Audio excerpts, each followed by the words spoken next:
Hi friends, this is Ananya and welcome back to my channel. This is Test Teach Class 10. Class 10 की इस कक्षा में आप सभी का स्वागत है।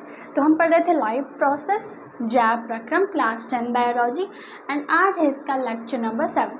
उससे पहले अगर आपने इसके पिछले लेक्चर्स नहीं देखे तो प्लीज़ देख लो क्योंकि इम्पॉर्टेंट है। तो आज हम क्या पढ़ेंगे, आज का हमारा टॉपिक है लार ग्रंथियाँ। ठीक है, लार ग्रंथियाँ एंड जठर ग्रंथियाँ। बेसिकली ये पाचक ग्रंथियाँ हैं जिससे हमारा पाचन के लिए पदार्थ निकलते हैं। ठीक है, तो यहाँ हम क्या पढ़ने वाले, मेन चीज़ दो चीज़ पढ़ने वाले हैं, लार ग्रंथियाँ जठर ग्रंथियाँ। आज के इस वाले लेक्चर में हम पढ़ने वाले हैं। तो चलिए स्टार्ट करते हैं। सो उससे पहले अगर आपने अभी तक इस चैनल को सब्सक्राइब नहीं किया है तो प्लीज़ कर लो, क्योंकि क्लास 10th में हो और आपने इस चैनल को सब्सक्राइब नहीं किया है तो गलत बात है। तो चलो स्टार्ट करते हैं, लेट्स गेट स्टार्टेड। तो हमने जैसे ही खाना खाया, हम जब खाना खाते हैं तो उसमें लार मिक्स होती है, क्योंकि हमारे मुंह में क्या होती है, लार होते हैं। ठीक है, सलाइवा होता है, लार होता है जो कि खाने को पचाने में मदद करता है, आंशिक पाचन करता है। अच्छा, मैं आपको बता दूं, कई बच्चों को लगता होगा कि जो खाने का पाचन है वो पेट से स्टार्ट होता है, यानी कि जब खाना पेट में पहुंचता है तभी उसका पाचन होता है, पर ऐसी बात नहीं है। जैसे ही अपने खाने को मुंह में डालते हैं वैसे ही वहाँ पाचन की क्रिया स्टार्ट हो जाती है। उसमें महत्वपूर्ण भूमिका निभाता है लार, जो कि है सलाइवा। ठीक है, लार क्या होता है, लार एक चिपचिपा पदार्थ है जो कि जब हम खाना खाते हैं तो भोजन को चिपचिपा बनाने में और चिकना बनाने में इस्तेमाल किया जाता है लार। इसके अलावा लार जो है वो पाचक रस भी होता है जो भोजन को पचाने में सहायता करता है। ठीक है, अब ये लार आता कहाँ से है वो देखते हैं। तो देखिए, लार कहाँ से आता है। लार के लिए हमारे मुंह में 3 जोड़ी क्या होती हैं, लार ग्रंथियाँ होती हैं। ठीक है, पहले हम यहाँ देखते हैं कि क्या लिखा हुआ है। तो भोजन का पाचन मुख से ही आरंभ हो जाता है, जैसा मैंने आपको बताया।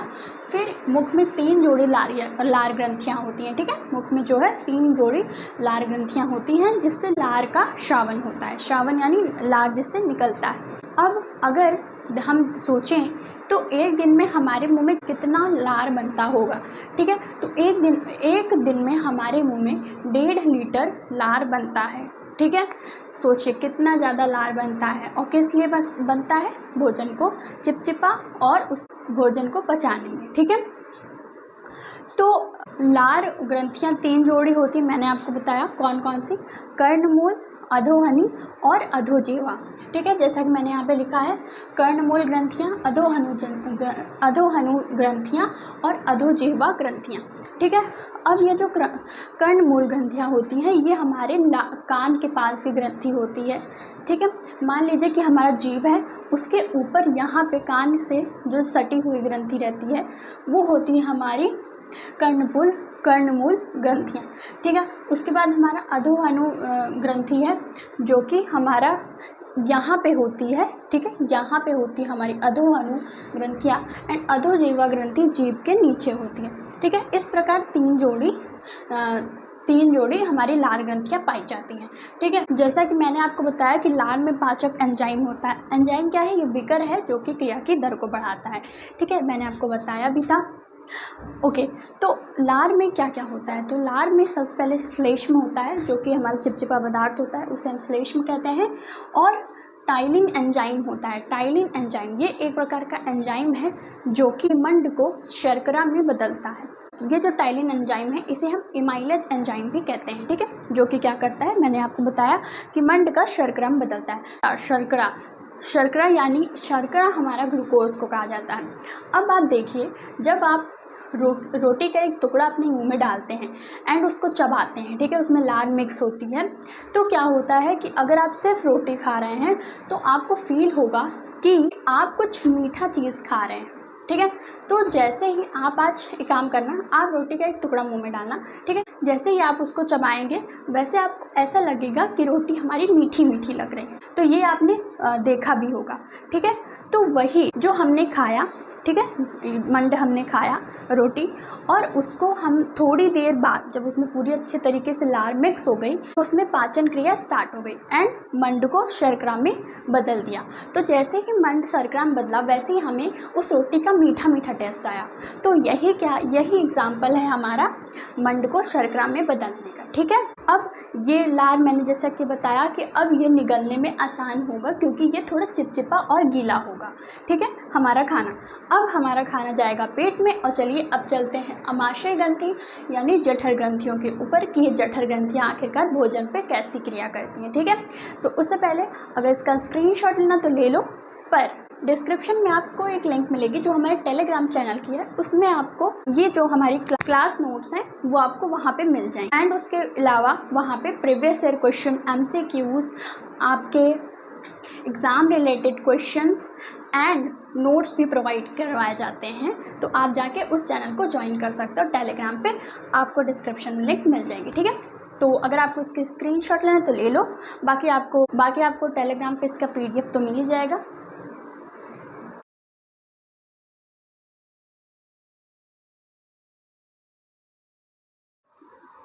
ओके, तो अब हम पढ़ रहे हैं जठर ग्रंथियाँ, ठीक है। जठर ग्रंथियाँ या फिर अमाशय ग्रंथियाँ भी इसे हम कहते हैं। तो ये संबंधित है पेट से, ठीक है, पेट से संबंधित है। जैसा कि हमें पता है पेट के ऊपरी भाग को हम कार्डियक कहते हैं, ठीक है, बीच के भाग को हम फंडिक कहते हैं एंड नीचे के भाग को पाइलोरिक कहते हैं, ठीक है। तो वैसे ही कार्डियक, फंडिक और पाइलोरी में ग्रंथियां पाई जाती हैं जो कि कुछ कुछ चीज़ों का श्रावण करती हैं। तो उन्हीं ग्रंथियों के बारे में हमें पढ़ना है। तो सबसे पहले ये 3 प्रकार की हैं, कार्डियक, फंडिक, पाइलोरिक ग्रंथियां, ठीक। आप देख सकते हैं कार्डियक ग्रंथि, फंडिक ग्रंथि, पाइलोरिक ग्रंथि, ठीक है, ये सब ग्रंथियां हैं। अब देखो कार्डियक ये हमारी फूड पाइप के जस्ट नीचे रहती है, ठीक है, पेट का सबसे ऊपरी भाग होता है कार्डियक और यहाँ पे कार्डियक ग्रंथियाँ पाई जाती हैं। अब बीच में हमारी फंडिक ग्रंथि पाई जाती है। कौन सी? बीच में हमारी फंडिक ग्रंथियाँ पाई जाती हैं। अब फंडिक ग्रंथियों के कार्य इंपॉर्टेंट है, क्या है देखो, फंडिक के कार्य क्या हैं? फंडिक ग्रंथियों से जठर रस का स्रावण होता है और जठर रस में पेप्सिन रेनिन एंजाइम होता है। पेप्सिन रेनिन एंजाइम क्या होता है? पेप्सिन रेनिन एंजाइम ये प्रोटीन का पाचन करता है। क्या करता है? प्रोटीन का पाचन करता है। ये प्रोटीन का पाचन करता है, ठीक है। याद कैसे होगा? प से पेप्सिन, प से प्रोटीन। सो याद रखना है कि प्रोटीन का पाचन कौन करता है? पी से पेप्सिन रेन, ठीक है। अच्छा, इसी पेप्सिन की जगह कई बार ट्रिप्सिन भी आता है, ठीक है, वो भी एक ही चीज़ है, वो भी प्रोटीन का ही पाचन करता है, भी हम आगे पढ़ेंगे। ओके, अब फंडिक ग्रंथियों में हमने देखा कि पेप्सिन रेनिन है। अब श्लेष्म है, ये श्लेष्म क्या होता है? ठीक है, फंडिक रेनिन श्लेष्म। अभी मैं आपको बताऊंगी श्लेष्म क्या है, ठीक है। अब है गैस्ट्रिन हार्मोन का भी यहाँ पे श्रावण होता है, साथ ही साथ HCl जो कि अमाशयिक अम्ल होता है। बहुत एग्जाम में पूछा जाता है कि हमारे पेट में कौन सा अम्ल उपस्थित है, तो ये है HCl अम्ल, ठीक है, हाइड्रोक्लोरिक अम्ल, HCl अम्ल, और इसका pH क्या होता है? 1.5 से 2.5 यानी अधिक अम्लीय, ठीक है। अब देखो श्लेष्म क्या है। अब हमने पढ़ लिया HCl क्या है? HCl जो है वो किसी भी बड़ी चीज़ को छोटी छोटी चीज़ में तोड़ सकता है, ठीक है, तोड़ सकता है।